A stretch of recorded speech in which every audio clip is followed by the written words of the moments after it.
Hello aspirants, let us take up The Hindu dated 7th of November 2023 for discussion. First of all, I will like you all to introduce you to the Telegram channel. The link of the Telegram channel will be posted in the comments section, and let me discuss the plan of action with respect to the Telegram channel. I will be posting MCQs from the Hindu newspaper itself, and these MCQs will be guided by the previous year questions from the UPSC Civil Services examination as well as other related examinations of the UPSC. Okay, as well as we will also discuss one mains practice question daily. Okay, and this mains practice question will be related to the previous year question asked by the UPSC CSE. Okay, so this is really important that we are getting mains ready. And why it is important to write questions from the Hindu newspaper itself? See, UPSC is becoming really very dynamic, and to deal with the dynamic nature of the UPSC examination, we need to learn developing interlinkages. Okay, and to ensure interlinkages, okay, the Hindu serves as a linchpin. That is why it is more like a win-win situation where we are getting mains ready by doing practice questions guided by previous year questions. Okay, so this becomes really very important. So now let us begin with the Hindu newspaper discussion. The first article is Governors delaying crucial bills, a matter of concern. Few days back only we discussed about the Speaker of Maharashtra issue. Okay, in that issue, what we learned was there was a coalition government in Maharashtra, and one of the party in the coalition government was Shiva Sena. There was a split in the Shiva Sena, and one faction of the Shiva Sena joined the opposition party, that is BJP. Okay, now there was issue with respect to the disqualification of disqualification of MLAs under the Anti-Defection Act. Okay, and Speaker is the authority so as to decide with respect to disqualifications under the Anti-Defection Act. Okay, but what happened was Maharashtra Speaker was not deciding, and it had been long time since the defection took place. Okay, so that was an important cause of concern. ये matter गया supreme court में. Okay, and Chief Justice of India was forced to say that Speaker doesn't know how to work, how to function, and he directed the Advocate General of the state, okay, to sit with the Speaker and teach him how to function. This is utter derogatory for a constitutional authority like Speaker that enjoys very high rank in the precedence. He enjoys 7th highest rank in the precedence. So this is really very derogatory that Chief Justice of India is commenting such things about such a big constitutional authority. And we discussed in detail with respect to the role of the Speaker. Okay, so ये चीज़ हमको क्या समझ में आ रही है? यहाँ पे judiciary had to intervene in the functioning of the parliament, right? So कहीं ना कहीं ये excess of jurisdiction है. Judiciary ने अपना jurisdiction cross किया है. Okay, ये चीज़ हुई अलग. अब यहाँ पे similar issue है. We are just trying to learn, develop the interlinkages in many states. Okay, जहाँ पे ruling party at center is different from the ruling party in the states. Such states में ये वाले tussle ज़्यादा हैं. Tussle between the governor and the state government. Such issues are higher where the ruling party in the state and the ruling party at the center are different. Okay, so there are multiple complaints with respect to the functioning of the governor. The states like Tamil Nadu, Kerala, West Bengal, Punjab, they time and again face tussle between governor and the state government. Okay, अब यहाँ पे काफ़ी सारे states they approached the supreme Court and they asked the supreme Court that to decide with respect to the functioning of the governor. Okay, governor की functioning में क्या क्या issues थे? एक तो देखो, governor was not giving assent to the state bills. That was an important issue. Governor was not giving assent to the state bills. He was basically sitting upon the state bills. That was an important issue. तो यहाँ पे क्या हो रहा है कि जो state में पॉलिसी पैरालिसिस हो गया है. ओके, कहीं ना कहीं जो स्टेट का गवर्नेंस है वो हैम्पर हो रहा है, बिकॉज कहीं ना कहीं जो डेमोक्रेटिकली इलेक्टेड गवर्नमेंट है that is being sabotaged. Okay, democratically elected government is being sabotaged. So this is important cause of concern. Okay, so we need to understand the role of the governor. Here Supreme Court of India had to intervene. Let us see what the Chief Justice of India said. Okay, the Supreme Court on Monday expressed acute displeasure at the governors holding back the key bills, especially in the non BJP ruled states such as Punjab, Tamil Nadu, Kerala, Telangana. Okay, यहाँ पे state governments approach the top court for the judicial intervention.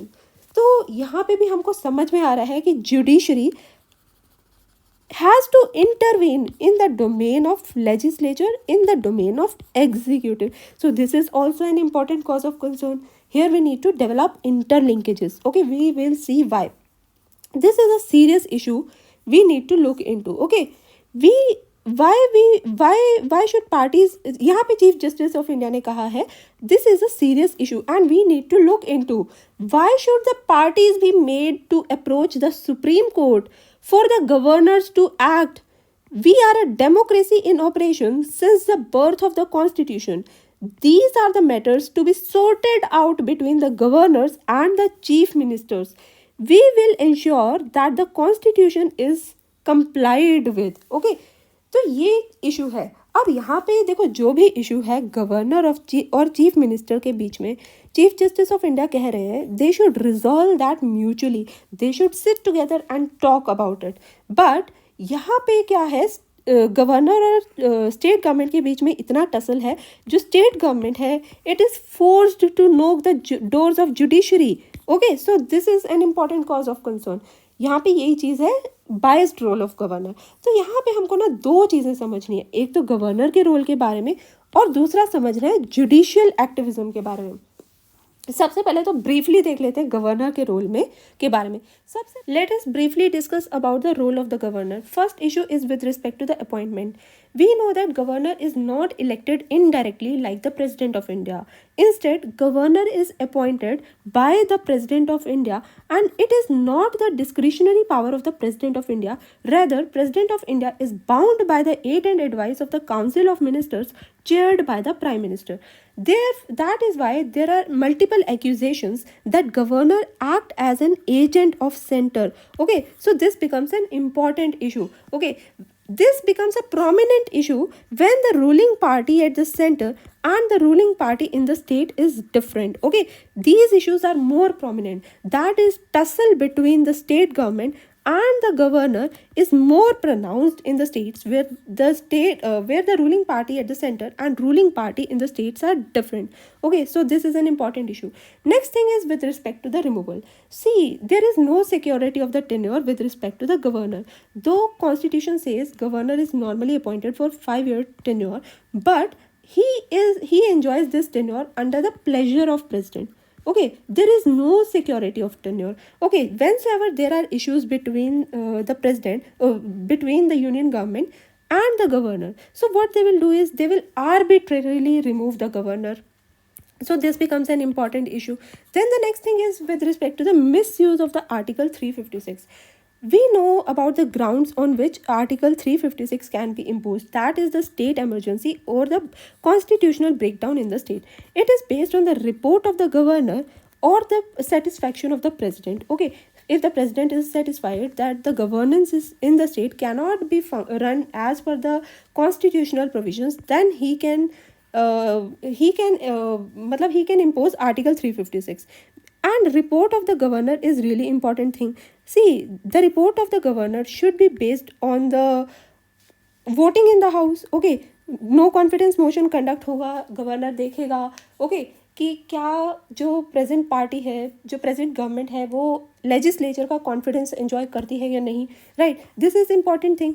कई बार जो ये report है governor की काफ़ी arbitrary होती है. ये एक्यूजेशंस बहुत बार लगे हैं. Okay, so this become an important issue. Okay, then Article 356 is an important issue while we are discussing the functioning of the governor, and it is also an important issue when we are discussing with respect to the federal relations, that is center state relations. Okay, then it is about the misuse of the discretionary powers of the governor under Article 163.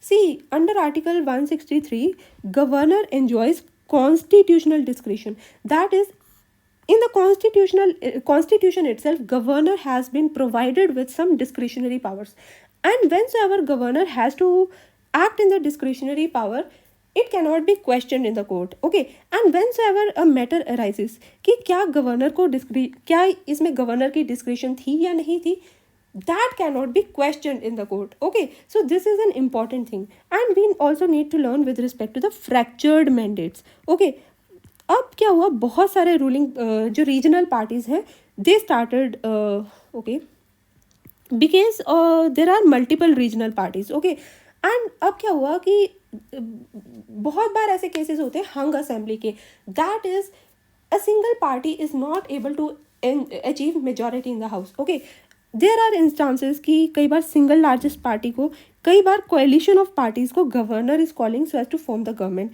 And this is a cause of concern because suppose there is ruling party X at the centre and party X appeared as the single largest party in the elections, in the state elections. The governor is calling the party X so as to form the government. Maybe if the party X is there in the coalition of the parties, then the governor will call the coalition of parties so as to form the government. So that becomes a cause of concern where governor is acting as an agent of center. Okay, so this is an important issue. Next thing we need to see is misuse with respect to the article 201. This is an important thing. First of all, we need to understand article 200. Okay, article 200 में governor के पास powers हैं. क्या powers हैं? जब भी कोई भी bill आता है गवर्नर के पास फॉर द अप्रूवल, गवर्नर या तो असेंट दे सकता है, या विदहोल्ड कर सकता है, या फिर रिजर्व कर सकता है प्रेसिडेंशियल कंसिडरेशन के लिए. गवर्नर मनी बिल नहीं रिटर्न कर सकता स्टेट लेजिस्लेचर को. Okay, so this is important thing. अब प्रेसिडेंशियल कंसिडरेशन के लिए जब गवर्नर रिजर्व करता है bill, that becomes an important cause of concern because here the democratically elected state government, okay, listen carefully, democratically elected state government, okay, is subordinated. Democratically elected state government is subordinated by the union government. So this becomes an important issue when the governor excessively reserves the bill for the consideration of the president. Okay, so this is an important issue. और कई बार ऐसा होता है कि governor ascent ही नहीं देता है. Okay, he uses pocket veto. Okay, वैसे तो आर्टिकल 200 में कहा गया है कि governor should give the assent to the bill as soon as possible. Okay, ये लिखा गया है आर्टिकल 200 में, as soon as possible.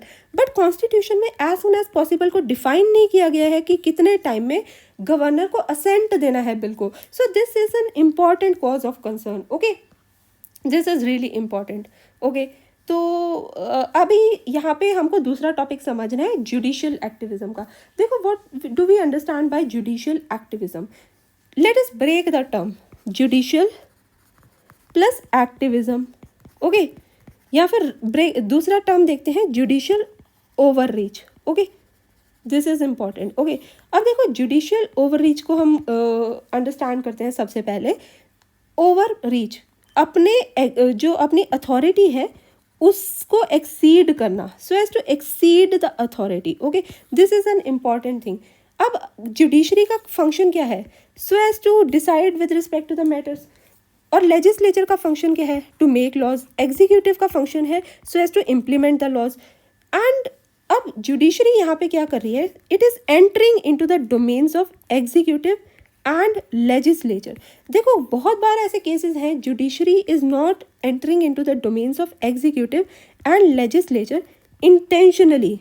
Okay, rather judiciary is being forced. Okay, it is being forced, मतलब उसको मजबूरी में करना पड़ रहा है.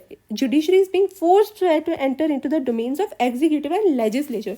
Late us see the few cases. Okay, first issue is with respect to the Maharashtra speaker. We already discussed it. Okay, Maharashtra में कोalition government थी, वहाँ पे एक पार्टी शिवसेना में ब्रेक हुआ. एक जो शिवसेना का फैक्शन था, it join the opposition party, that is BJP. तो यहाँ पे स्पीकर को डिसाइड करना था with respect to the disqualification of MLAs under the defection case. But जो महाराष्ट्र स्पीकर है, he kept the decision pending since long and he did not decide with respect to the disqualification procedures. Okay, Chief Justice of India was forced to say that speaker को अपना काम नहीं करना आता. We need to sit with the speaker and teach him how to function. This is very derogatory. Consider the fact that speaker enjoys very high rank in the president's order. He enjoys 7th rank in the order of precedence. Okay, this is an important issue. Then the next thing is other things about the judicial activism या judicial overreach are okay.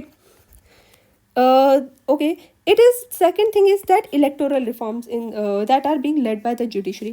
See, we know that had parliament implemented laws with respect to the electoral reforms, तो judiciary को इस domain में आना ही नहीं पड़ता. Majority of जो electoral reforms हैं, okay, they are led by the judiciary. Many NGOs like Association of Democratic Reform, People's Union for Civil Liberties, they approached the Supreme Court and Supreme Court gave ruling with respect to the electoral reforms. So this is an important cause of concern, क्योंकि यहाँ पे parliament ने कोई steps ही नहीं लिए, okay, legislature ने कोई steps ही नहीं लिए so as to enhance the election functioning. That is why judiciary was forced to take the steps. This is an important thing. Okay, and we discussed this before also. मतलब I will try to record that lecture again. Andhra Pradesh में क्या हुआ था few years back? Okay, Andhra Pradesh में constitutional crisis जैसा situation हो गया था. That is, there was a question with respect to the stability of the government. Okay, तो this was an important thing. Okay, यहाँ पे गवर्नर को डिसाइड करना था कि क्या जो स्टेट गवर्नमेंट में कॉन्स्टिट्यूशनल क्राइसिस है या नहीं है. Has the government lost the confidence of the house. It was the prerogative of the governor so as to ascertain the confidence of the government in the house. Okay, rather what happened was Andhra Pradesh High Court, it asked the Andhra Pradesh government, okay, it asked the Andhra Pradesh government to come prepared for the debate so as to ascertain the constitutional stability of the government. This is important because यहाँ पे high court का judiciary का कोई jurisdiction नहीं था. It is the prerogative of the executive so as to ascertain that the government enjoys the confidence in the house. Okay, this is really important thing. The next issue is with respect to, okay, it was with respect to the surveillance laws. Okay, अब यहाँ पे क्या हुआ था, Pegasus spyware हुआ, Pegasus spyware attack हुआ. Okay, तो यहाँ पे क्या हुआ, जो इंफॉर्मेशन टेक्नोलॉजी रूल्स हैं या फिर टेलीग्राफ एक्ट है, ओके, ये काफ़ी वाइड रेंज ऑफ पावर्स देता है एग्जीक्यूटिव को. Okay, without any checks and balances, checks and balances from the side of legislature and judiciary. Okay, कोई भी किसी का भी चेक नहीं था. तो basically legislature जो थी, it failed to perform the role of checks and balances so as to check the executive. Okay, इसीलिए बहुत सारे ऐसे एक्टिविस्ट थे, ओके, ह्यूमन राइट एक्टिविस्ट, जिनका कि फ़ोन हैक कर लिया गया था. ओके, वो they approached the Supreme Court of India. They were forced to knock the doors of the judiciary. That legislature failed to perform the role under Article 75 so as to control the executive, so as to hold the executive accountable. Okay, this is a basic principle, okay, of the responsible government that is enshrined in the Article 75. That is, executive is accountable towards the judiciary. So this is an important thing. Okay, then biased role of the governor, as we have discussed, and we have read it here also, that Chief Justice of India को बोलना पड़ रहा है कि this is a serious issue that should be looked into. Okay, and it is the Chief Minister and the Governor of the state that should sit together so as to decide about the issue rather than approaching the judiciary. The Chief Justice said it was a time everybody, including the governors and the Chief Minister, did a little bit of soul searching. So this is important thing that we need to understand. Okay, ये चीज़ बहुत important है. Role of speaker we read about, Pegasus attack we read about. तो ये सारे जो issues हैं, judiciary was forced to enter into the domain of the legislature and executive. Okay, अब यहाँ पे judiciary ने ऐसा नहीं है कि कोई restraint नहीं exhibit किया. जैसे कि few days back there was a PIL writ petition. Okay, there was a writ petition in the Supreme Court. Okay, उसमें क्या था, many people were asking the Supreme Court so as to direct the legislature for the immediate implementation of the women reservation bill. सो as to ensure कि जो women reservation bill है, women reservation act है, वो 2024 के election से ही implement हो जाए। ओके, बट यहाँ पे सुप्रीम कोर्ट ने कहा अगर हमने ऐसे डायरेक्शन दे दिए या हमने ऐसा डायरेक्ट किया गवर्नमेंट को, it will amount to virtual legislation. What does it mean? That is judiciary is trying to make the laws, and this is not the prerogative of the judiciary so as to make the laws. Then another issue that we observed was LGBTQ related issues. Okay, अब यहाँ पे there were many pleas to the Supreme Court. Okay, but what did Supreme Court decide? Supreme Court decided that जो Special Marriage Act है, okay, we cannot amend it because it is the prerogative of the legislature so as to amend any act, and not the prerogative of the judiciary to amend the act. That is why Supreme Court asked the legislature that Supreme Court basically said that it is the domain of the legislature, and it is up to the legislature so as to amend the Special Marriage Act so as to give legal recognition to the same sex marriage. So this becomes a really important thing. Okay, तो यहाँ पे हमने समझा कि judicial overreach क्या है.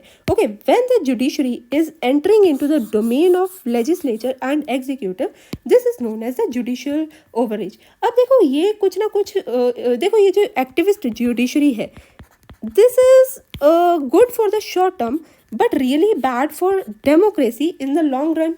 This is important thing. Activist judiciary is good in the short run, but it is basically bad for the democracy in the long run. Then we know that Article 50, it explicitly says कि executive और judiciary के बीच में there should be separation of power. तो कहीं ना कहीं ये भी वायलेट हो रहा है हमारा जुडिशियल एक्टिविज्म या जुडिशियल ओवररीच की वजह से. This is an important thing and important cause of concern. Okay, we read this thing in very much detail. Aftershock rocks Nepal Delhi. देखो यार, अर्थक्वेक्स जो है वो काफ़ी फ्रीक्वेंटली न्यूज़ में रहे हैं. पहले अफगानिस्तान में हुआ, नेपाल में अभी 2 अर्थक्वेक्स हो गए. मतलब आफ्टर शॉक का मतलब क्या होता है कि जैसे एक बार अर्थक्वेक आया, उसके कुछ दिन बाद फिर से एक शॉक आता है, that is known as the aftershock. Okay, तो अभी नेपाल में अर्थक्वेक आया, तो अर्थक्वेक्स की जो फ्रीक्वेंसी है वो काफ़ी ज़्यादा बढ़ गई है. तो हमको अपने स्टैटिक पोर्शन में जो भी अर्थक्वेक रिलेटेड मटेरियल है उसको पढ़ लेना है. मतलब within this week we should read this because let us utilize the opportunity कि जो भी हमारा स्टैटिक है उसको करंट से रिलेट करते चलें. That is really very beneficial. Okay, so let us move on to the next article. Anti-dust measures inadequate. More needs to be done for the cleaner air. See, I want to discuss the concept of the pollution dome here. वैसे तो we discussed it, but I lost the video. So, okay. So what do we understand by the pollution dome? देखो यहाँ पे हमको multiple dimensions cover करने हैं. First of all we need to understand what is pollution dome. Okay, first of all we need to address what dimension. Okay, what are the conditions. पहले तो मतलब definition वाला डायमेंशन हमको cover करना है. What are the conditions for the formation of pollution dome. ये चीज़ बहुत इंपॉर्टेंट है. क्या कंडीशंस हैं formation of the pollution dome. Okay, and what are the impacts of the pollution dome, and what are the strategies for the mitigation of the pollution dome. अगर हम अपने article को इस तरीके से सब क्वेश्चंस की फॉर्म में पढ़ते हैं, do you think that we are mains ready? Obviously yes, because mains में भी हमको सब पार्ट्स क्रिएट करने पड़ते हैं अपने आंसर में, and this becomes really important that we create sub parts. Okay, when we create sub parts तो उससे रीडेबिलिटी अच्छी बनती है, उससे प्रेजेंटेशन बहुत अच्छा आता है. So this becomes really important. So let us start discussion on pollution dome. See, pollution dome is like, it is the pollutants that are trapped in the lower atmosphere. Okay, it is the zone of pollutants that are trapped in the lower atmosphere. We will see why the pollutants get trapped in the lower atmosphere. उससे पहले हमको देखना है एक previous year question. देखो previous year में पूछा गया था, why the pollution is a cause of concern in Delhi NCR. That is जो विंटर पोल्यूशन है, why the winter pollution is a cause of concern in the Delhi NCR, whereas in the coastal regions like Mumbai it is not the cause of concern. First of all we let us see with respect to the coastal regions. देखो coastal regions में diurnal land और sea breeze flow करती है. Okay, अब जो land breeze है it blows from land towards the sea, and this breeze is responsible for blowing away all the pollutants from the lower atmosphere over the land. That is why यहाँ पे pollution नहीं होता है. But Delhi NCR region में first reason जो है, जो winds हैं, winds मतलब horizontal होती हैं. Okay, horizontal is about the winds. जो vertical होते हैं उसको हम कहते हैं air currents. Delhi NCR region में wind speed जो है that is very less, that is almost negligible. Okay, Delhi NCR में there is lack of horizontal winds, मतलब विंड्स नहीं है, विंड्स ब्लो नहीं कर रही है, तो उसकी वजह से pollutants are trapped. Had the winds been blowing so they would have taken the pollutants along with them. So this is an important thing कि दिल्ली एनसीआर में वेरी काम स्टेबल कंडीशंस होती हैं. ओके, अब हमको देखना है कि सोर्स ऑफ पोल्यूटेंट्स क्या क्या है. Okay, what are the sources of the pollutants basically in the urban areas. Okay, देखो सबसे पहले इंडस्ट्रीज होंगी, थर्मल पावर प्लांट्स होंगे, construction and demolition activities, aerosols, land use change. देखो अर्बन एरियाज में पेवमेंटाइजेशन काफ़ी ज़्यादा है. ओके है ना, पेवमेंटाइजेशन ज़्यादा है, और जो ग्रीन स्पेसेस हैं, ग्रीन कवर है, that is really very less. That is a reason कि यहाँ पे डस्ट वगैरह बहुत ज़्यादा है. ओके, तो ये एक रीज़न है. फोटोकेमिकल रिएक्शंस जो कि व्हीकुलर एग्जॉस्ट्स हैं, उसमें वोलेटाइल ऑर्गेनिक कंपाउंड्स हैं. They react in the presence of sunlight so as to produce ozone and peroxyacetyl nitrates. Okay, this is an important cause of concern. Vehicular emissions. Then landfill site से देखो एक तो methane release होती है. Methane is more like a greenhouse gas, but along with that there are other gases that are released in the atmosphere. Okay, this is important cause of concern. And Delhi NCR में एक special cause है, that is stubble burning. पराली जो जलाते हैं, ठीक है, that is important cause of concern, जिसकी वजह से पॉल्यूशन में सडन स्पाइक आ जाता है. Okay, this is important cause of concern. अब ये पोल्यूटेंट्स तो ट्रैप हो गए लोअर एटमॉस्फेयर में. One reason we learned was that जो विंड्स हैं उनका जो स्पीड है that is almost negligible, and very low winds are blowing in the Delhi NCR region in the winter season. Okay, then the next issue is with respect to the temperature inversion. We know that as the air moves up, जो air currents हैं, as the air moves up, okay, the air cools down. Okay, air cools down. इसका मतलब क्या हुआ कि जो lower air है वो warm है, ऊपर जो है cool है. ये हमारा normal conditions है. But विंटर में क्या होता है, विंटर सीजन में ना टेम्परेचर इन्वर्जन हो जाता है. जो lower layers of the atmosphere हैं they are cooler, and upper layers of the atmosphere are warmer. So this is important thing. तो इसकी वजह से क्या हो रहा है कि एयर करंट्स फ्लो ही नहीं कर पा रहे हैं. एयर करंट्स तो फ्लो इसीलिए करते हैं ना कि जो गर्म हवा है वो नीचे से ऊपर जा रही है. This is the basic concept of the air currents. Okay, but since there are stable conditions because of the temperature inversion, जो pollutants हैं they are trapped in the lower atmosphere. So this is important reason for the formation of the pollution dome. One is जो winds हैं उनका जो speed है that is negligible. Second thing is that stable conditions because of the temperature inversion that is responsible for the formation of the pollution dome. Okay. अब यहाँ पे solution क्या है. एक तो हम ग्रीन कवर बढ़ा सकते हैं, जैसे कि जो नगर वन स्कीम है यूनियन गवर्नमेंट ने लॉन्च किया है. So as to increase the green cover in the urban areas we need to launch that, we need to improve that. Okay, then mitigation and control measures. देखो हम administrative measures ले सकते हैं. For example जो graded response action plan है, हम continuous air quality को measure कर सकते हैं, जैसे कि national air quality index. Okay, बाकी हम प्रिकॉशंस ले सकते हैं कि मास्क लगाएं. ओके, ये सब चीज़ें तो बहुत इंपॉर्टेंट है. बाकी क्या है कि कुछ हम जैसे जो लाइफ है, ओके, प्राइम मिनिस्टर का विजन है तो उसको फॉलो कर सकते हैं, कार पूलिंग कर सकते हैं. ये जो सस्टेनेबल लाइफस्टाइल है हमको वो अडॉप्ट करना है, जिसकी वजह से पॉल्यूटेंट्स कम होंगे और ये पोल्यूशन डोम का problem can be addressed. Okay, अब इसके कुछ इम्पैक्ट्स हैं. इम्पैक्ट देखो, एक तो हेल्थ इम्पैक्ट्स होंगे. Few days back in the newspaper we read that long-term exposure to the particulate matter, okay, that is an important reason for the type 2 diabetes. This is important thing that we need to understand, okay. तो ये चीज़ हुई, फिर ये health के ऊपर impact हुआ. Then next thing is with respect to the visibility, okay बाकी और भी डिजीजेस हो सकती है जैसे ब्रोंकाइटिस हो गया. Even the non smokers are getting bronchitis, so this is important thing. Visibility काफ़ी रिड्यूस हो जाती है, so this is really important thing, okay. इसकी वजह से क्रैशेस हो सकते हैं, रोड क्रैशेस के चांसेस बढ़ जाते हैं, okay. This is important thing, okay. ये तो हमने समझा पोल्यूशन डोम के बारे में. This is important concept and it can be directly asked in the UPSC GS1 paper, okay. It was asked directly in 2022 geography optional paper, but this topic is really very generalistic, okay, and it can be likewise asked in the general studies paper. And UPSC is very dynamic, we know that, and ये topic बहुत important है, we should write an answer over it, okay. Let us move to the next article. PIL in High Court challenges formation of the fact check unit by the Stalin government, okay. और यहाँ पे थोड़ा सा ना fact check unit के बारे में समझ लेते हैं.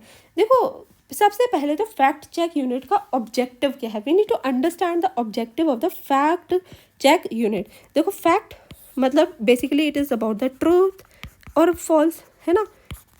देन चेक करना है कि जो भी इंफॉर्मेशन है ट्रू है या फॉल्स है, और ये यूनिट है जो कि ये चेक करेगी, ठीक है. अब देखो सबसे पहले ना हमको मिस इन्फॉर्मेशन और डिस इन्फॉर्मेशन का एक बार मतलब समझ लेते हैं. This becomes important. देखो मिस इन्फॉर्मेशन वो होती है कि जो मतलब बिना इंटेंशन से की गई हो. सपोज करो I came to know about something, okay, I do not verify this thing but I spread it, okay. अब मैंने ये जानबूझ के डेलिबरेटली नहीं किया है, that is misinformation. But what is disinformation is that deliberately when you are spreading the fake news, fake things, this is known as the disinformation, okay. But what are misinformation and disinformation is a menace, and we need to understand what are the impacts of the misinformation and disinformation, because this can be directly asked in the UPSC examination with respect to the impacts of the misinformation and disinformation. इसको देखो हमने divide कर लिया है social dimension में, economic dimension में, fundamental rights के ऊपर, सिक्योरिटी इश्यूज़ के ऊपर, पॉलिटिकल इश्यूज़ के ऊपर. देखो इससे ना हम आंसर राइटिंग भी सीख रहे हैं मीन्स की, because when we are dividing subheadings, okay, social economic. देखो एक तो इससे रीडेबिलिटी बहुत, प्रेजेंटेशन बहुत इंप्रूव हो रहा है, because we have categorize them very nicely and we have written very short crisp pointers. अब इससे क्या होगा, एग्जामिनर को ना रीड करने में बहुत आसानी होगी. अगर हम बड़े बड़े पैराग्राफ्स लिखते हैं एक तो वो बहुत क्लमजी लगते हैं and it reduces the visibility and readability. So let us see the impacts of misinformation. सबसे पहला तो है social. Tarnish the respect and reputation of the individual. Suppose a fake thing, fake information is given publicly with respect to the person, definitely it will tarnish, okay. And suppose जो दूसरे लोग हैं वो check नहीं करते हैं information को कि जो सामने वाला बोल रहा है वो सही है या नहीं, और उसी को मान लेते हैं, तो कहीं ना कहीं दूसरे बंदे की तो इमेज टार्निश हो जाती है ना. तो ये चीज़ बहुत बड़ी बात है. हम लोगों को चेक कर लेना चाहिए कि जो बंदा चिल्ला चिल्ला के बोल रहा है क्या वो सच भी बोल रहा है या नहीं बोल रहा. तो ये बहुत बड़ी बात है, राइट, है ना. काम से मतलब होना चाहिए ऐसा. वी नीड टू सी कि वी नीड टू रीचेक कि क्या वो सामने वाला बंदा सही बोल रहा है या नहीं बोल रहा. That is important, very important thing. Then the next thing is that target the minorities. Misinformation denigrating the minorities. For example, Muslims के बारे में फेक न्यूज़ स्प्रेड कर दो, ओके, या फिर जो नॉर्थ ईस्ट में जो माइनॉरिटीज़ हैं उनके बारे में फेक न्यूज़ इंफॉर्मेशन स्प्रेड कर दो. तो that becomes a cause of concern because उसकी वजह से minorities are being targeted, okay. Then disharmony impacts unity in diversity. It can it can give rise to the communal issues in the society, okay. Already we know that there are multiple fault lines in the society, okay, based on the grounds of religion, okay, race, caste, okay. अब यहाँ पे हल्का सा miss information आप dish information दे दो, तुरंत दंगे start हो जाते हैं, ओके. तो कहीं ना कहीं मिस इन्फॉर्मेशन और डिस इन्फॉर्मेशन की वजह से जो ऑलरेडी फॉल्ट लाइंस हैं सोसाइटी में वो काफ़ी वाइडन हो जाती हैं.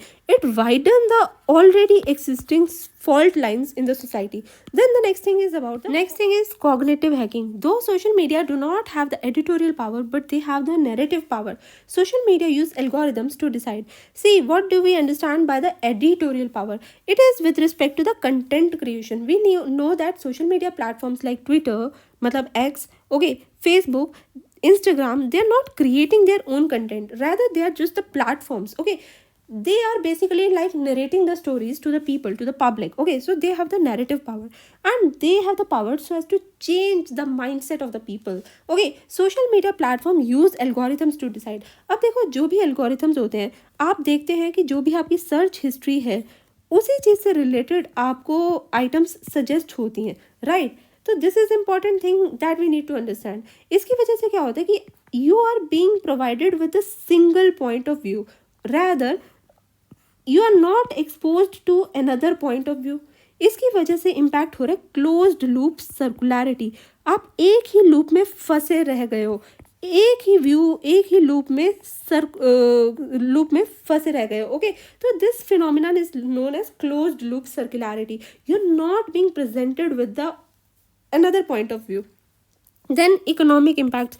अब देखो, कम्युनल राइट्स वगैरह होंगे मिस इन्फॉर्मेशन की वजह से, उसकी वजह से लाइफ, प्रॉपर्टी, लाइवलीहुड सबका लॉस होगा. Fundamental rights, miss information floods erodes the truth.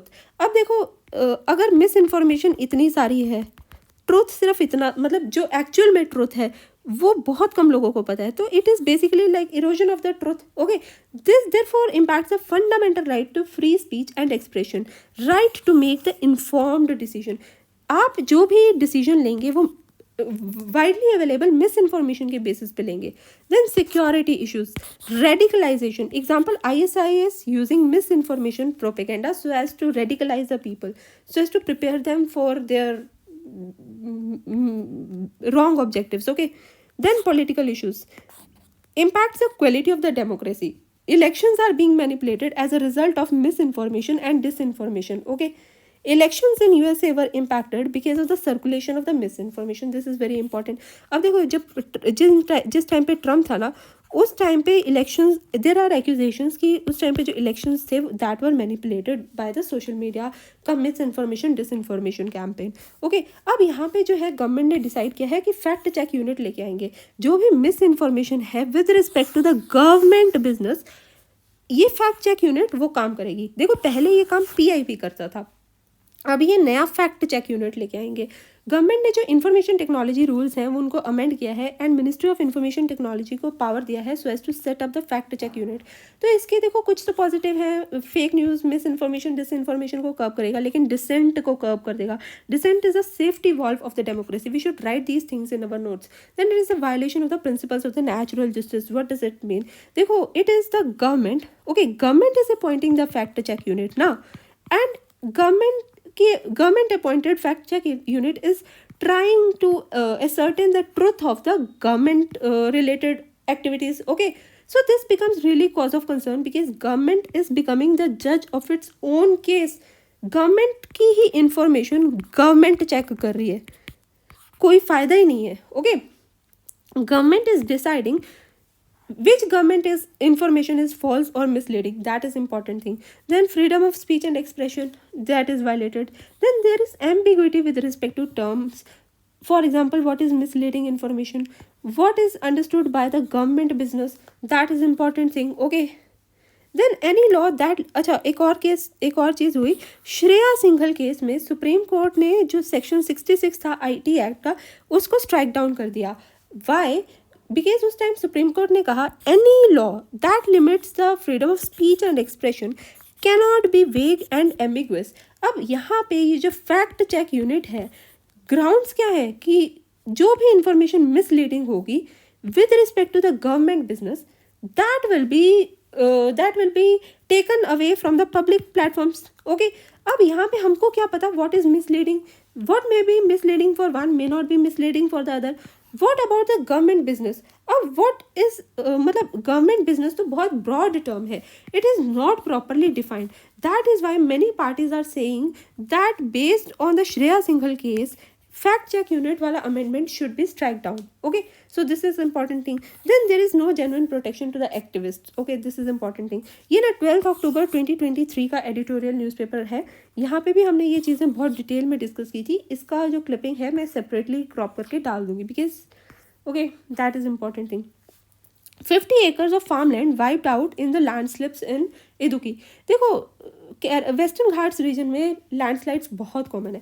First of all we need to understand कि जो भी हमारे इंडिया के कौन कौन से रीजन्स हैं that are prone to the landslides. Okay, that is important because अगर क्वेश्चन आता है लैंडस्लाइड्स के ऊपर, तो अगर हम एक मैप बना दें so as to represent which all regions are prone to the landslides, that becomes an important thing. देखो सारे जो भी हिमालयन स्टेट्स हैं they are prone to the landslides. Okay, Himalayan states are prone to the landslide. Then northeast region is prone to the landslide.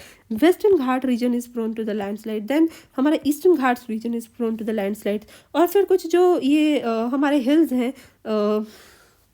they are also prone to the landslides. Okay, Vindhya Satpura ranges में. Okay, so these are all the regions that are prone to the landslides. But अभी यहाँ पे हम specifically देखेंगे Western Ghats के regarding. Okay, we know that जो Indian monsoon है, यहाँ पे जो trade winds हैं they are modified by the Coriolis force.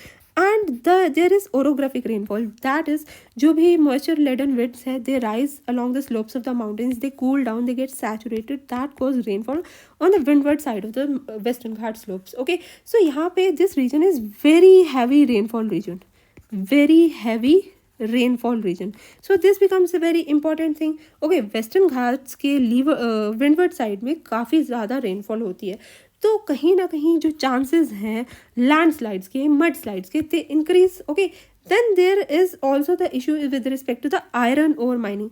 अब देखो यहाँ पे माइनिंग एक्टिविटीज़ हो रही हैं हिल रेंजेस में, तो that is responsible for destabilisation. Okay, तो कहीं ना कहीं ट्रिगर हो सकता है लैंडस्लाइड. एग्जाम्पल जो बाबा बुदान हिल्स हैं कर्नाटका में, ओके, आयरन और माइनिंग हो रही है वहाँ पे.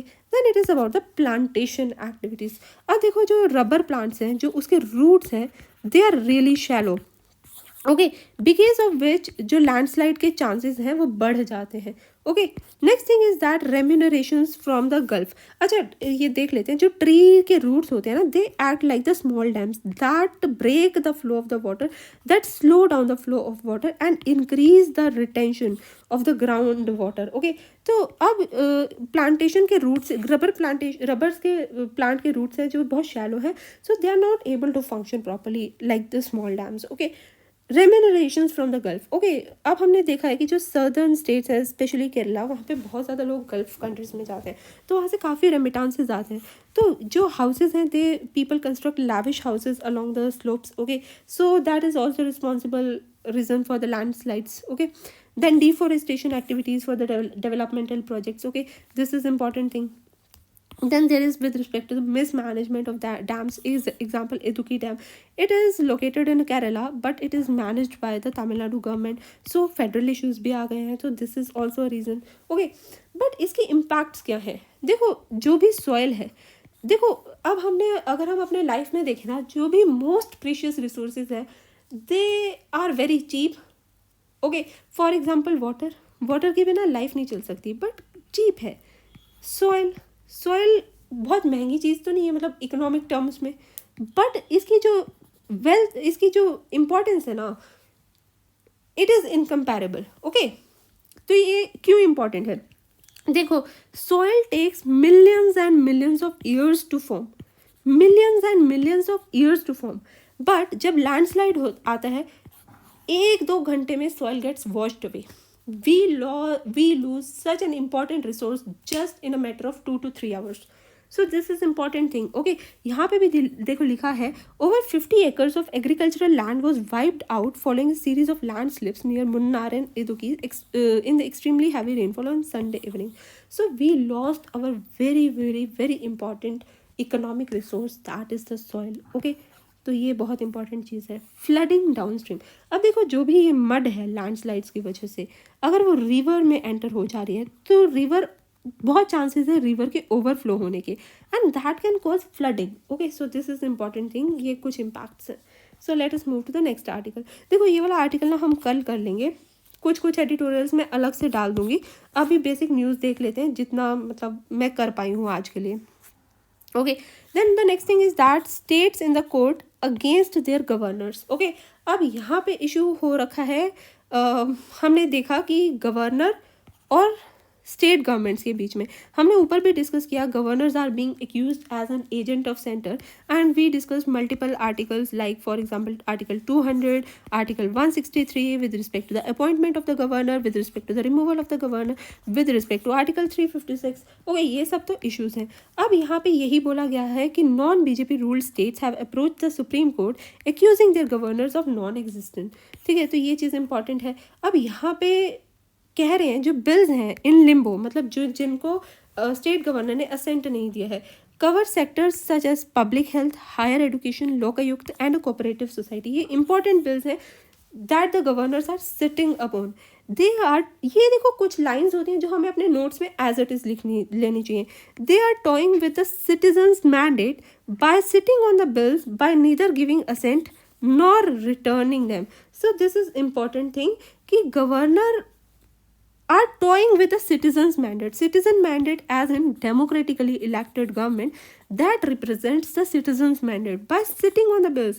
Because जो स्टेट गवर्नमेंट है, स्टेट लेजिस्लेचर है, वही तो बिल्स पास कर रही है, तो कहीं ना कहीं उसको सैबोटाज कर लिया है. Okay, it is said that the governor has positioned himself as a political rival who has caused constitutional deadlock by simply sitting on the bills for months together. ये जो lines हैं आप प्लीज़ अपने notes में as it is note down कर लीजिए. Okay, governor is acting like a political rival who has caused constitutional deadlock by simply sitting over the bills. So this is important. Okay. Kerala in its separate petition said that 8 proposed laws passed by the Legislative Assembly were pending with the governor not only for the months but for years. Okay, इसमें से कुछ ऐसे bill हैं जो 2 साल से भी ज़्यादा हो गए हैं, गवर्नर ने अभी तक डिसीजन नहीं लिया है. That is why many states are forced to knock the doors of the judiciary. Okay, so this is important thing. तो इसकी वजह से जो state administration है, it has come to the grinding halt. This is important thing. Telangana, अच्छा, supreme court had to intervene. अब देखो जहाँ पे सुप्रीम कोर्ट इंटरवीन आ गया तो हमारा दिमाग क्लिक करना चाहिए एक्टिविस्ट जुडिशरी. ओके, हमारा दिमाग क्लिक करना चाहिए judicial overreach.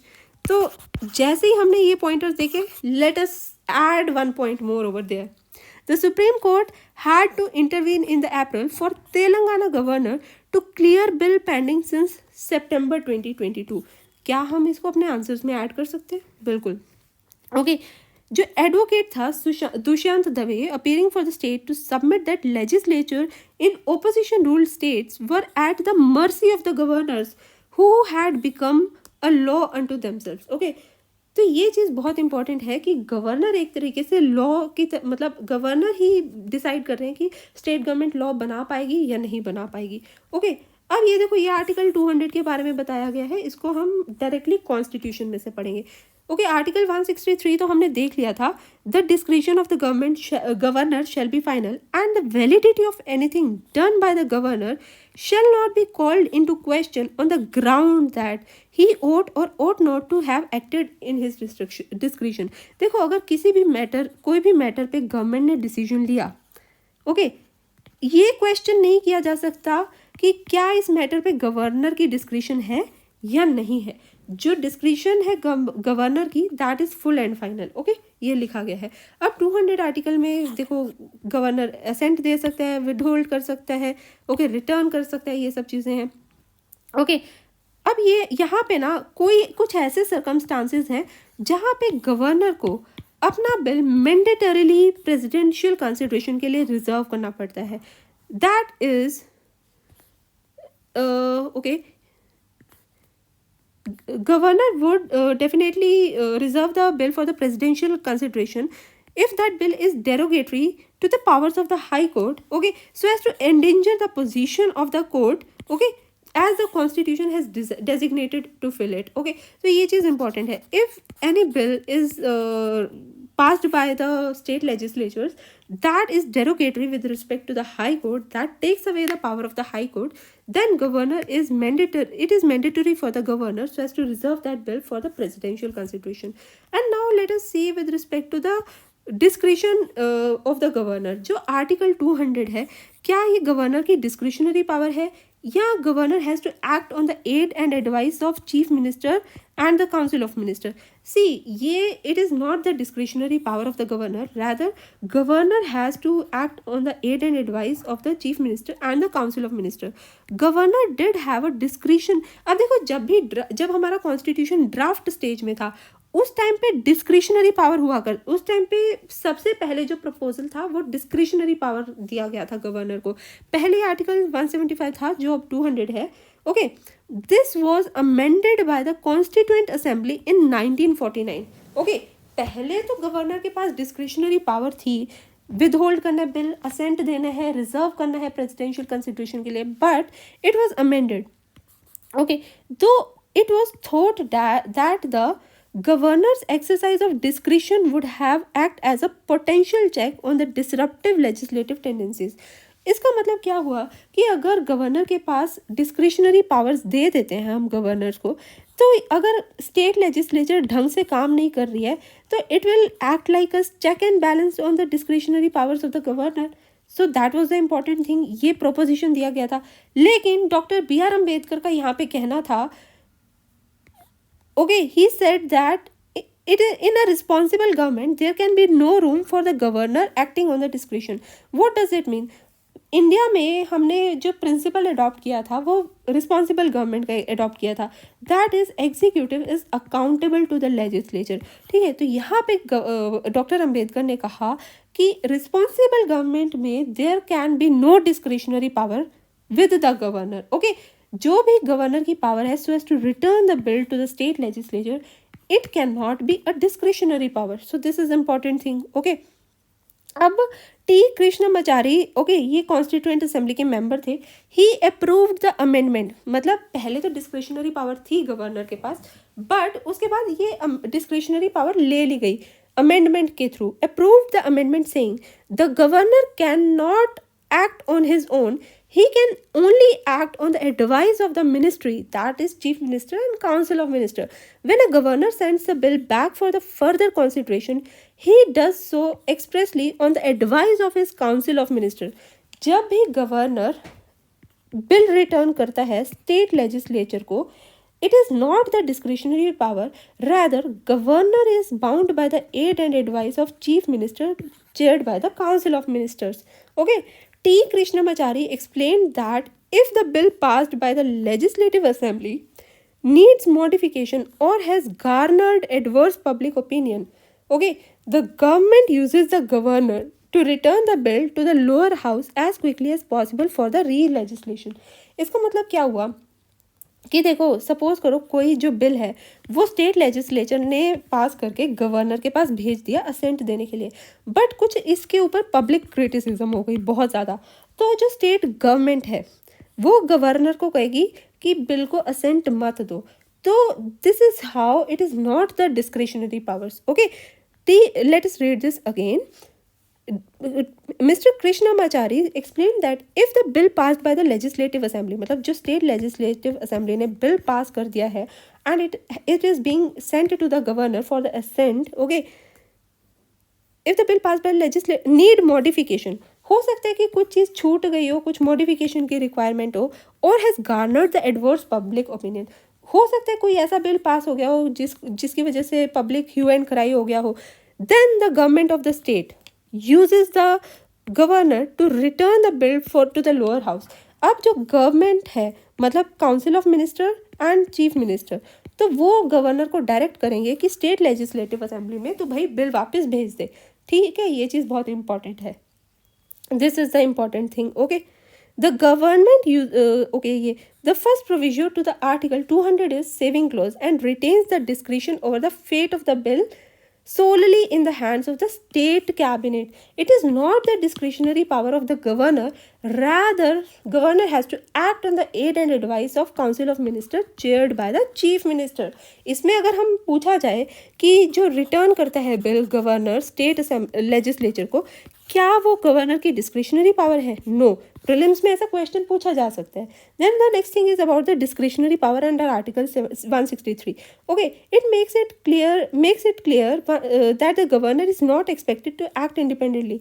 The top court in Shamsher Singh case verdict has held that as a formal head of the state, a governor exercises all his powers and functions conferred on him by or under the constitution on the aid and advice of his council of ministers, save in the sphere, मतलब except in the sphere where the governor is required by or under the constitution to exercise his functions in the discretion. इसका मतलब ये है कि constitution ने कुछ ऐसे cases दिए हैं जहाँ पे governor enjoys the discretionary powers. Okay, the assent of the और the return of the bill does not involve the discretion of the individuals occupying the governor's post.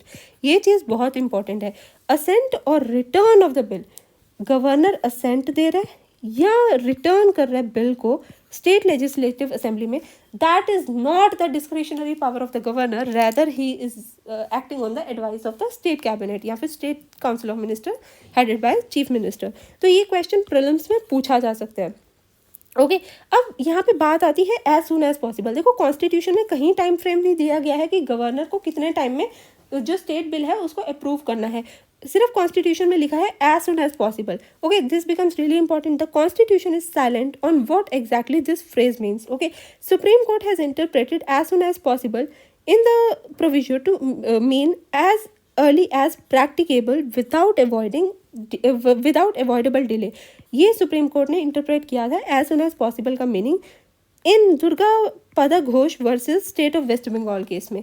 और ये जो हमने केशव मेघचंद्र केस है कि कौन से टाइम पे पढ़ा था, ये हमने स्पीकर के टाइम पे पढ़ा था, जब speaker Maharashtra speaker has not मतलब महाराष्ट्र स्पीकर नहीं, मतलब कोई केस हुआ था, speaker was not deciding upon the disqualification. तो वहाँ पे भी ये केस हुआ था कि स्पीकर को टाइम में डिसाइड कर देना चाहिए, इनडेफिनेट टाइम में डिसाइड नहीं करना चाहिए. Okay, set that reasonable time would mean 3 months case, 3 months time. Okay, अब यहाँ पे देखो ये जो टाइम फ्रेम है इसको ना कहीं ऑब्वियसली डिस्क्राइब नहीं किया गया है कॉन्स्टिट्यूशन में. That is why this provision is being misused, but we need to ensure कि हम इसको डिफाइन कर दें. States have urge the court to interpret the phrase. Okay, अब स्टेट्स ने कोर्ट को कहा है कि please interpret this phrase okay as soon as possible. Sarkaria commission की रिपोर्ट ने भी कहा है suggested consultation with the governor while drafting the bill and fixing deadline for its disposal. Okay, अब यहाँ पे Kerala has asked the supreme court to form a 7-judge bench to review its 5-judge bench judgment in the 1962 Purushottam Namboodiri versus state of Kerala. अब यहाँ इस case में क्या कहा था कि जो कॉन्स्टिट्यूशन ने article 200 did not provide for a time limit within which the governor should come to a decision on the bill refer to him for the assent. तो केरला गवर्नमेंट कह रही है कि जो पुरुषोत्तम नंबूदरी केस में सुप्रीम कोर्ट ने कहा था कि टाइम फ्रेम नहीं दिया गया है, अब इसको री इंटरप्रेट करने की ज़रूरत है. ओके, सो अब यहाँ से हमारे टेक अवेज क्या हैं. एक तो हमने सीखा कि गवर्नर जो असेंट देता है बिल को या रिटर्न करता है स्टेट लेजिस्लेटिव असेंबली के रिकंसिडरेशन के लिए, it is not the discretionary power of the governor, rather the governor acts on the advice and aid of the state cabinet, that is chief minister and council of minister. Okay, so this is important. How the personal data of 815 million Indians got breached. अब यहाँ पे देखो काफ़ी जो data है personal data. Okay, ये पहले read करते हैं. An American cyber security company has said that the personally identifiable information of many Indian citizens including the Aadhaar numbers and passport details were being sold on the dark web by a threat actor. Okay, अब यहाँ पे क्या meaning है. अब देखो, personally identifiable information को सबसे पहले हमको समझना होगा, उसी के बाद हम समझ सकते हैं. देखो, ऐसी इंफॉर्मेशन जिससे हम एक पर्सन की आइडेंटिटी एस्टैब्लिश कर सकते हैं, that is known as personally identifiable information.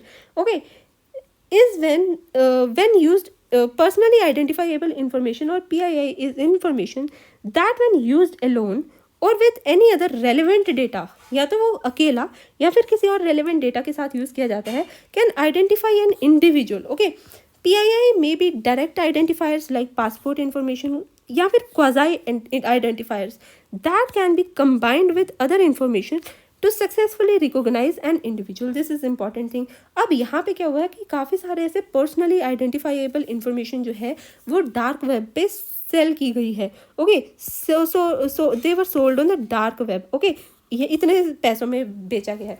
तो यहाँ से हमको क्या क्या कंसर्न्स रेज करने हैं, क्या क्या हमको अपना स्टैटिक में जाके देखना है, क्या क्या इससे चीज़ें पूछी जा सकती हैं। सबसे पहले तो साइबर सिक्योरिटी के बारे में कि ये डेटा ब्रीच कैसे हुआ, very important thing, right.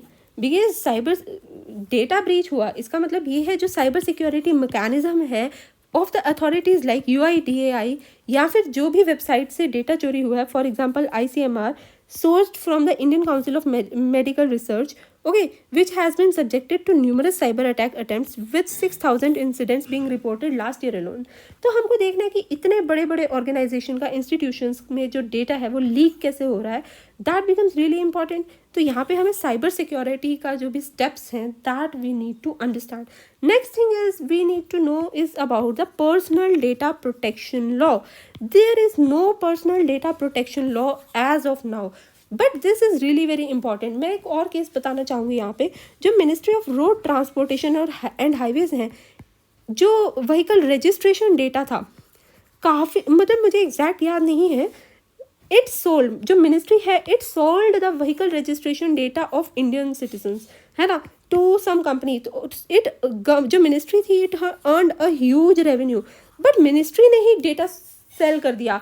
And जो भी पार्लियामेंट है वहाँ पे जो पर्सनल डेटा प्रोटेक्शन एक्ट है वो पास नहीं हो रहा। Okay, this becomes an important cause of concern. If the ministry is selling the data, it should first launch the personal data protection act, giving the limitations and restrictions on the private players so as to assess and process that data। okay, this becomes really important कि हमें personal data protection act लेके आएँ, जहाँ पे भी institutions लेके आएँ उनका रोल बताएं in the arena of personal data protection, mechanism बताएं, जो भी प्राइवेट पार्टीज़ हैं उनके ऊपर रिस्ट्रिक्शंस लगाया जाए जो कि कलेक्ट कर रही हैं पर्सनल डेटा। फॉर एग्जांपल जो भी टेलीकॉम अथॉरिटीज़ हैं उनको भी हम अपना पर्सनल डेटा देते हैं सिम वगैरह खरीदने के लिए।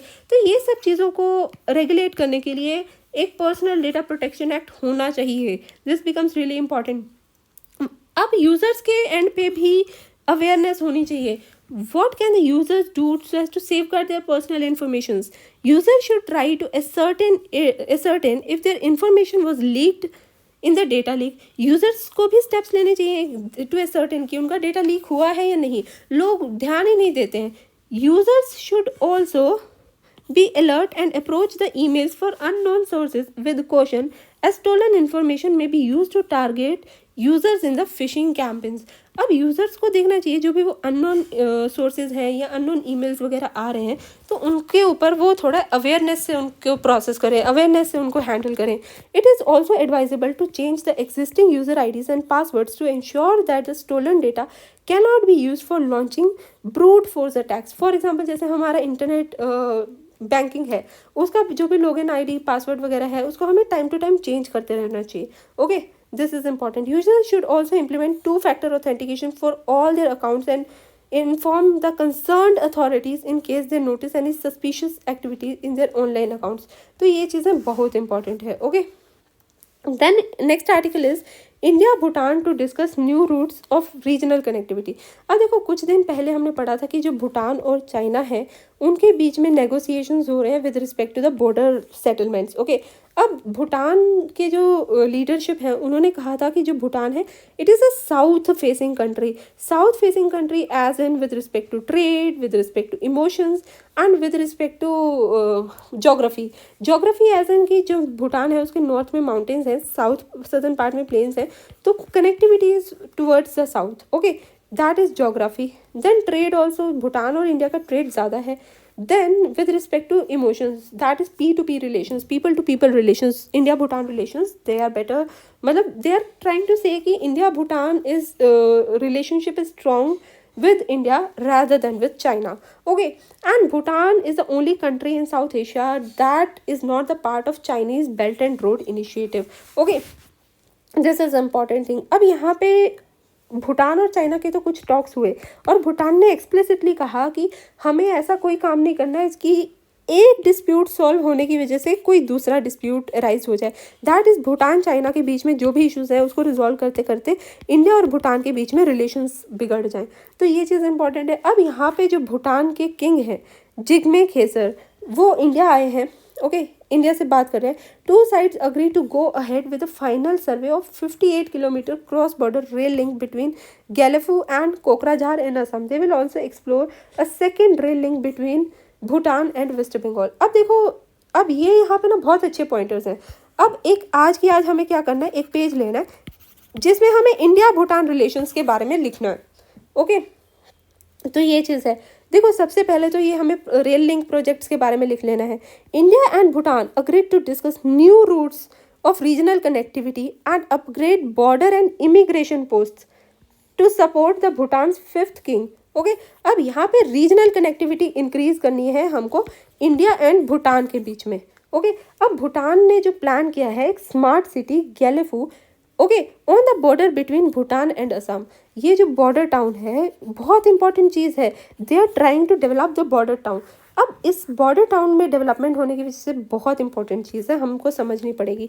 ये टाउन है गैलेफू का, that is on the border of India and Bhutan. Okay तो इससे क्या होगा कि जो P2P रिलेशंस है वो बहुत बढ़ेंगे. ये बॉर्डर टाउन है, सपोज ये इकोनॉमिक एक्टिविटी यहाँ बहुत ज़्यादा है, तो इंडिया के जो नॉर्थ ईस्ट के कुछ लोग हैं वो यहाँ पे इजीली जा सकते हैं, राइट. तो यहाँ पे P2P रिलेशंस ट्रेड बढ़ाने के जो चांसेस हैं बहुत बढ़ जाते हैं. हमको इवन जो नेपाल और इंडिया की बॉर्डर है ना, वहाँ पे भी हमको कुछ बॉर्डर पे कुछ ऐसे टाउन्स और इकोनॉमिक सेंटर्स इस्टेब्लिश कर देने चाहिए ताकि जो पीपल टू पीपल मूवमेंट है इंडिया और नेपाल के बीच में वो बढ़ जाए. That is important thing. Okay अब यहाँ पे चाइना और भूटान के डीलिमिटेशंस के बारे में बोला हुआ क्या है. यहाँ पे 58 kilometre long rail link between Kokrajhar and Gelephu बोला गया है. Okay then the next thing, two sides agreed to explore a second rail link for about 18 kilometre between Samtse in Bhutan and Banarhat in West Bengal tea garden area. तो ये चीज़ इंपॉर्टेंट है. India agreed to allow Bhutanese trade items to be carried further on from Haldibari in West Bengal to Chilahati इन बांग्लादेश. तो ये चीज़ बहुत important है. पहले इंडिया ने पता क्या किया, अलाउ कर दिया है कि भूटानीज आइटम्स जो हैं वो इंडिया के रास्ते बांग्लादेश जा सकती हैं. तो क्या होगा कि जो भूटान का ट्रेड है वो डाइवर्सिफाई होगा बांग्लादेश के साथ भी. तो कहीं ना कहीं इससे भूटान की इकोनॉमी है वो रिवाइव हो पाएगी, right. The rail connectivity could in turn could in the future assist in the air connectivity for Indians in the north east as well. देखो यहाँ पे जो गैलेफू है ना, यहाँ पे भूटान प्लान कर रहा है इंटरनेशनल एयरपोर्ट गैलेफू में. ओके तो ये चीज़ बहुत इंपॉर्टेंट है. अभी देखो गैलेफू में जो बॉर्डर एरिया है उसके यहाँ पे गैलेफू इंटरनेशनल एयरपोर्ट बन जाएगा. तो उसकी वजह से क्या होगा कि जो नॉर्थ ईस्ट इंडियंस के लिए एक नया अच्छा एयरपोर्ट बन जाएगा, तो वो एयर कनेक्टिविटी इंक्रीज हो जाएगी नॉर्थ ईस्ट के साथ. That is important thing. अब यहाँ पे है इंडिया ने रिकग्नाइज किया है. अब देखो India is often accused as a big brother.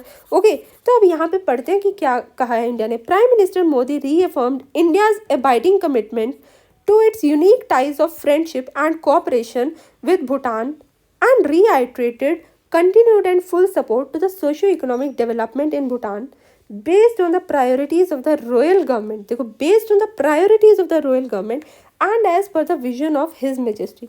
इसका मतलब ये हुआ कि भूटान के प्रायोरिटीज़ को, उनके विजन को देखते हुए Indian government will extend the support. Rather it is like the government of India is trying कि वो जो एटीट्यूड जो नेबरिंग कंट्रीज एज्यूम कर रखा है, नेबरिंग कंट्रीज ने एज्यूम कर रखा है that India acts like a big brother, तो उस एटीट्यूड को डिस्पोज ऑफ करने का ट्राई करा जा रहा है. Okay king also thank the government for the development assistance. Okay India ने नेपाल के भूटान के 12th 5-year प्लान के लिए असिस्टेंस दिया था एंड कमिटमेंट दिया है कि हम 13th 5-year प्लान के लिए भी असिस्टेंस देंगे.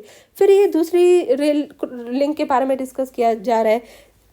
गो to short distance cross border rail link projects. India and Bhutan agreed to designate the Daranga Samdrup Jonghar border crossing between Assam and Bhutan's less developed southeastern district and an immigration checkpost so as to allow the third country nationals to enter and exit as well as for enhancing the connectivity and promoting tourism. ये चीज़ बहुत important है. Okay ये जो immigration check points वगैरह हैं वो बनाने चाह रहे हैं. और ये देखो डिसाइड किया है कि जो भूटान का लेस डेवलप्ड रीजन है, साउथ ईस्ट रीजन, वहाँ पे बनाएंगे. तो ये चीज़ बहुत इंपॉर्टेंट है. भूटान का डेवलपमेंट भी होगा, कनेक्टिविटी भी बढ़ेगी. Okay both sides agreed to strengthen trade infrastructure with the upgrade of existing land custom station. Land custom station को अपग्रेड करना है at Dadgiri in Assam to a modernise integrated check post along with development of facilities on the Bhutanese side of Gelephu. तो ये चीज़ important है. Then easing travel between the two countries and allowing further exchanges to Bangladesh is expected to help raise Bhutanese opportunities for trade and travel and bring in much needed tourism revenues. Okay, ये चीज़ बहुत important है. Travel को जो है वो ease किया जा रहा है. फिर यहाँ पे भूटान की जो इकोनॉमी है वो काफ़ी स्लो हो गई है, तो हम हेल्प करेंगे भूटान को so as to revive the economy. Okay, तो अब यहाँ पे एक और इशू है कि भूटान की इकोनॉमी, देखो एक तो कोविड आ गया उसकी वजह से स्लो डाउन होगी. जो भूटान के लोग हैं ना वो ब्रेन ड्रेन हो रहा है basically. They are seeking jobs and education in other countries. तो ये चीज़ इंपॉर्टेंट है. लो फॉरेक्स रिजर्व, भूटान के पास फॉरेक्स रिजर्व्स कम है. लो मेजर पब्लिक डेट बहुत ज़्यादा है. While an estimated 125% of the government debt to GDP in 2022, मतलब डेट टू जीडीपी रेशियो बहुत हाई है, मतलब डेट बहुत ज़्यादा है गवर्नमेंट का. Largely made up of debt to India. अब ये चीज़ ना मैं आपको समझाना चाहूँगी यहाँ पे. देखो भूटान में ना जो हाइड्रो इलेक्ट्रिक प्रोजेक्ट्स हैं, ओके, भूटान ना सेल करता है hydro electricity to India. Okay, but जो हाइड्रो इलेक्ट्रिसिटी के जो प्राइसेस हैं they were decided long back and Bhutan is repeatedly asking India so as to revise the prices, but India is not revising the prices. तो कहीं ना India के ऊपर भी एलिगेशंस और एक्यूजेशंस लग रहे हैं कि इंडिया भी तो डेट ट्रैप में लेके आ रहे हैं कंट्रीज को. ओके, जैसे चाइना लेके आ रहा है तो कहीं ना कहीं इंडिया भी तो एक तरीके से डेट ट्रैप में ले आया भूटान को, बिकॉज जो डेट टू जीडीपी रेशियो है भूटान का it's really very high and majority of the public debt Bhutan ओज टू इंडिया. सो कहीं ना कहीं इंडिया पे भी एलिगेशंस और एक्यूजेशंस है. जो भूटानीज किंग है उसने प्लान किया है plans for Gelephu and the special economic zone, okay, which he had first discussed with Mr. Modi during his visit in April 2023, is targeted at increasing the opportunities for work and tourism in Bhutan. तो ये चीज़ बहुत important है. आज हम एक page पे India Bhutan relations में ये सारे प्रोजेक्ट्स, ये सारे इनिशिएटिव्स को एक तरीके से लिख लेंगे. Okay, India Modi Iranian president Raisi discuss Gaza crisis. देखो अब ये चलता रहेगा और ये मतलब I will make video once again with respect to Indian interest, okay, in West Asia and how they will be impacted because of Israel-Hamas conflict. Okay, Collegium recommends Chief Justices of 3 High Courts for appointments to Supreme Court. अब देखो यहाँ पे ना जो government थी वो लेके आई थी national judicial appointment commission bill. Okay, supreme court rendered this bill null and void, ultra vires the constitution. Okay, because जो जुडिशियल सुप्रीम कोर्ट ने कहा कि ये जो बिल है that is violative of article 50, that is the separation of power between executive and judiciary. Okay, जो judicial appointments है that should be the domain of the judiciary as it will violate the principle of independent judiciary. NJAC violates the principle of the independent judiciary. और यहाँ से start हुआ tussle executive and judiciary के बीच में with respect to the appointment of जजेस to the higher judiciary. Okay, तो उसकी वजह से क्या हुआ कि जो वैकेंसीज क्रिएट होना स्टार्ट होगी हायर जुडिशरी में, सुप्रीम कोर्ट में और हाई कोर्ट में, तो ये बहुत दिक्कत हो गई. तो अब यही चीज़ कही जा रही है यहाँ पे. Collegium recommends chief justice of 3 high courts for appointments to supreme court. अब देखो सुप्रीम कोर्ट की स्ट्रेंथ अभी हाल फिलहाल है 34, but it is currently working with 31 जजेस. तो हमको यहाँ पे देखो एक तो प्रीलिम्स के रिस्पेक्ट में देखना है कि नंबर ऑफ जजेस in the supreme court is decided by whom. पूछा जा सकता है पार्लियामेंट या प्रेसिडेंट, ये क्वेश्चन पूछा जा सकता है. ठीक है, तो ये चीज़ तो एक हुई. और मेंस के रिस्पेक्ट में है separation of powers with respect to executive and judiciary. ठीक है, यहाँ पे हमको यही चीज़ समझनी है कि NJAC जो बिल है, okay, that was NJAC act है that was struck down by the supreme court citing it was violative of the principle of independent judiciary and that started the tussle between executive and judiciary that led to vacancies in the higher judiciary. इसका देखो impact क्या है. देखो एक तो delay होगा justice में, and justice delayed is justice denied, this we know. Then the next thing is about the media trials and mobocracy. देखो अब media trials और mobocracy क्यों हो रहा है, because people का जो faith है in the judiciary that is eroding. Okay, people's faith in the judiciary is being eroded. तो उसकी वजह से लोग कहते हैं कि भैया मीडिया ट्रायल्स कर दो, उसकी वजह से इंस्टेंट जस्टिस वाले टर्म्स सामने आ रहे हैं। तो this are the very negative impacts of non appointments to the judiciary. Okay, so this is the thing. India Nepal begin talks on border related matters. अब देखो, हमको पता है कि जो इंडिया और नेपाल है उसके बीच में ना बॉर्डर इश्यूज हैं, जैसे काला पानी, लिम्पिया दूरा वाले केस में। ओके, तो इंडिया ने एक रोड कंस्ट्रक्ट की रीजन में, जो कि नेपाल ने कहा कि हमारे टेरिटरी में इंडिया ने रोड कंस्ट्रक्ट कर ली है। तो अब इंडिया नेपाल के बीच में जो भी बॉर्डर इश्यूज हैं, हम नेक्स्ट टाइम बहुत डिटेल में डिस्कस करेंगे, जब भी नेक्स्ट टाइम आर्टिकल आएगा तो ये इसको प्रॉपरली देखेंगे। Okay, let us move to the next article. Amid hostile topography and extremism, a battle of ballot. Okay, अब देखो ये माओइस्ट रीजन्स है। ओके, यहाँ पे इलेक्शंस हो रहे हैं, तो इससे रिलेटेड चीज़ें हैं। माओइज्म मतलब लेफ्ट विंग एक्सट्रीमिज्म के क्या रीजंस हैं, कॉजेज हैं, इम्पैक्ट्स हैं, वो अलग से देखेंगे। ओके, मतलब हम अपने स्टैटिक पोर्शन में जाके हमको रिवाइज करने हैं basically. Come out with the next article is come out with the policy for providing sanitary napkins at schools, says the Supreme Court. देखो, अब सुप्रीम कोर्ट ने सेंटर को डायरेक्शन दिया है। Okay, 4 weeks time so as to finalize the and place on record an optimum menstrual hygiene policy. Okay, with focus on the distribution of the sanitary napkins, the court further directed the union government to set down a national model for the number of girls' toilet per female population across the government aided and residential schools of the country. अब देखो, जितनी number of girls होंगी ना, उसके according number of toilets बनाने चाहिए government schools, government aided schools और residential schools across the country. अब देखो, और उन्होंने कहा है कि एक सैनिटरी पैड्स भी देने चाहिए स्कूल्स में गर्ल्स को। ओके, अब देखो यहाँ पे ना कुछ स्टेट्स ने अपने इनिशिएटिव्स लॉन्च कर रखे हैं। Certain states had already been implementing their own schemes for the distribution of the sanitary napkins. In Tamil Nadu she said 18 packets with 6 napkins each were being given to the girls. तो ये चीज़ है।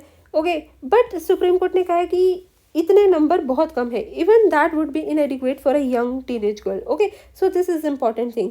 अब north eastern states में भी progressive states हैं, उन्होंने कुछ अपने स्टेप्स लिए हैं। The union government of India should duly consider the practices followed in these states and come out with an optimum policy to ensure that an adequate number of sanitary pads are being available to the students in the school. So this is really important. और national family health survey 5 का कुछ data है, found a significant improvement in the percentage of women aged 15 to 24 who used a hygienic method of protection during their menstrual cycle, rising from 58% in fourth survey to 78%.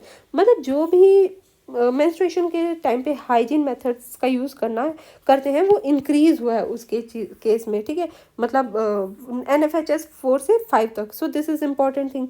Okay, तो we need की awareness raise कर सकें, societal norms, challenge the societal norms and foster a society that embraces menstrual hygiene as natural and normal part of life. So this is important. Abhi it is considered as a taboo. Okay, nobody likes to discuss all these things. Okay, so this is important. Next article is about Quad's IPMDA initiative, proof of our commitment to a free Indo-Pacific. अब देखो IPMD initiative क्या है?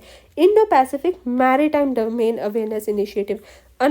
It was announced by the Quad grouping, is a testament to commitment to free, open, inclusive and rules-based Indo-Pacific. Okay, this is important.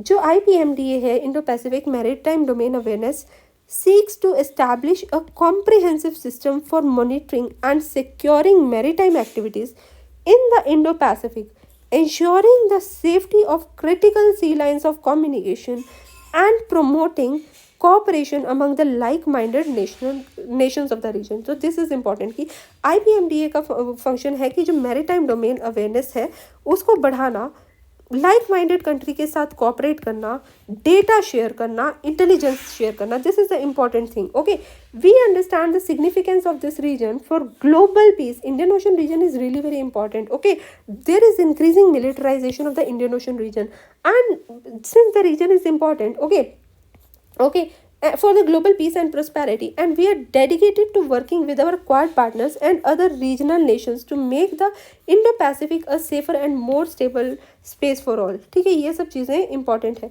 अब देखो, IPMDA was announced by the Quad grouping comprising this country at Tokyo summit in early 2022. to track the dark shipping and build a faster, wider, and more accurate maritime picture of near real time activities in the partners waters.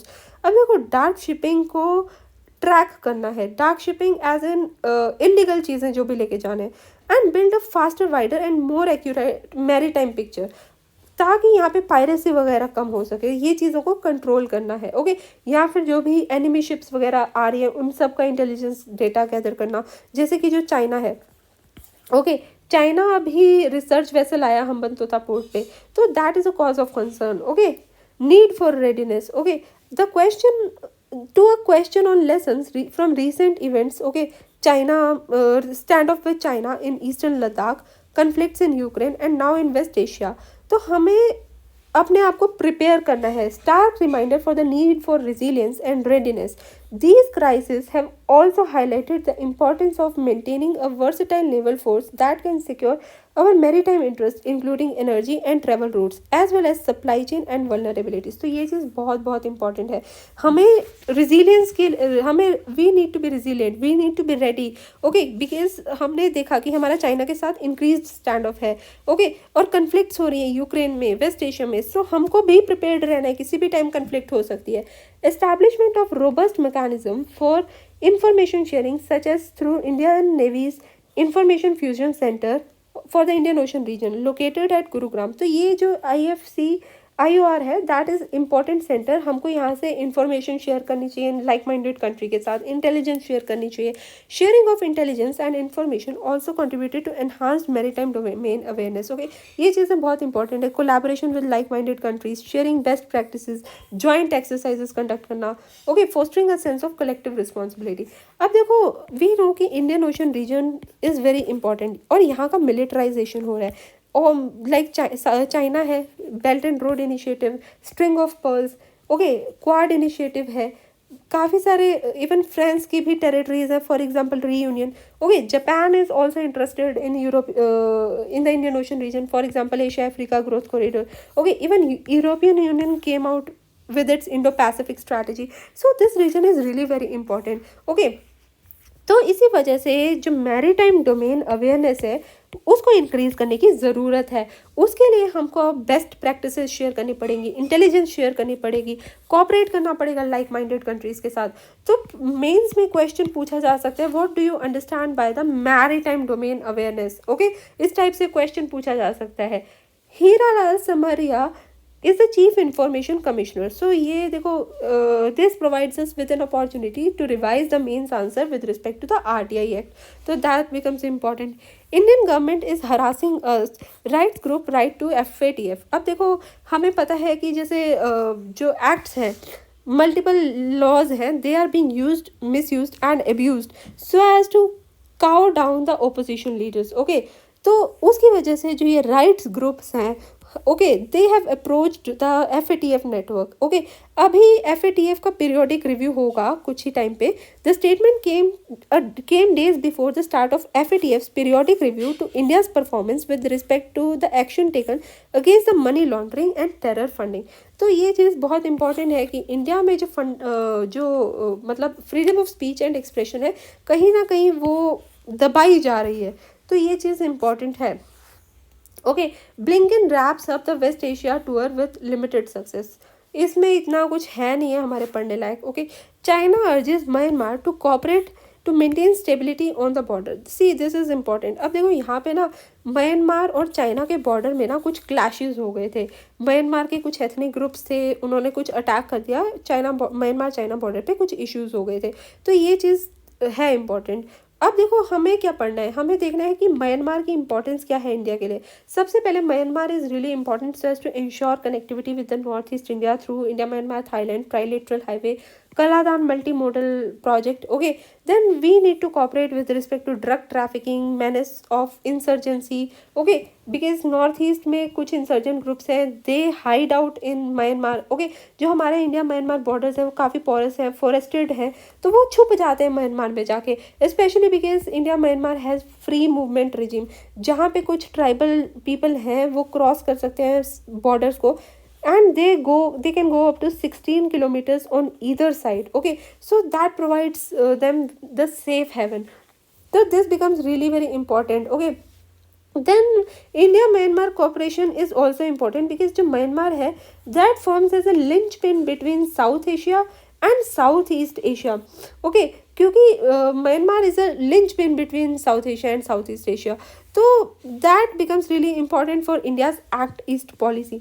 But issues क्या हैं? देखो Myanmar में ना कू हुआ था, उसके बाद ना junta took up the power, and जो जनता गवर्नमेंट है that is more closer to China and it is into the Chinese sphere of influence. Okay, तो कहीं ना कहीं अगर यहाँ पे चाइना का डोमिनेशन आ गया तो इसकी वजह से चाइना तो वैसे ही इंसर्जेंट ग्रुप्स को फंड करता है या फिर प्रोवाइड करते हैं आर्म्स एंड एम्यूनिशन से, तो हो सकता है हमारे नॉर्थ ईस्ट इंडिया में इंसर्जेंसी बढ़ जाए. That is an important cause of concern. Then that also poses threat to the sovereignty, unity and integrity of India, because China wants कि नॉर्थ ईस्टर्न जो तवांग है, China claims China puts its claim over Tawang region. तो कहीं ना कहीं अगर Myanmar से भी म्यांमार के पे ऊपर भी चाइना का प्रेजेंस इंक्रीज हो जाएगा, इधर से नेपाल भूटान में भी चाइना का प्रेजेंस इंक्रीज हो जाएगा, तो that can pose threat to the sovereignty, unity and integrity of India. Free grain pose medium term physical risk. अब यहाँ पे ना यूनियन गवर्नमेंट ने कहा है 5 साल के लिए एक्सटेंड कर दी है. जो कोविड में लॉन्च करी थी स्कीम फ्री फूड ग्रेन्स की, तो वो एक्सटेंड कर दी है 5 ईयर्स के लिए. तो यहाँ पे बताया जा रहा है कि फिजिकल रिस्क होंगे, competitive medium term physical risk है, और spur the competitive populism. Populism is like really very dangerous for the governance and for the democracy as a whole. Okay, अब जैसे फार्म लोन वेवर्स भी हैं, एक state farm loans waiver दे देती है ना, तो सारे स्टेट्स में डिमांड्स उठनी स्टार्ट हो जाती है. और कोई भी, क्योंकि farmers forms an important group in few states. Okay, many states, काफ़ी स्टेट्स में फार्मर्स की जो लॉबी है, फार्मर ग्रुप है, they are very important vote bank and governments can not lose this vote bank, so they are being forced to give the farm loan waivers. Likewise अभी यहाँ पे competition start हो सकता है states के बीच में कि हमें और फूड ग्रेन्स हो या कुछ भी इस तरीके से. ओके, तो ये चीज़ इंपॉर्टेंट है. Then all begins delivery of India's first LNG powered truck. जो अशोक लेलैंड है उन्होंने LNG पावर्ड ट्रक्स को डिलीवर करना स्टार्ट किया है. That is just important thing कि मतलब पोल्यूशन कंट्रोल करने में. ओके, तो ये चीज़ इंपॉर्टेंट है. बाकी that is all for today's newspaper. जो भी एडिटोरियल्स बच गए हैं उनको सेपरेटली एक वीडियो में डाल दूँगी मैं.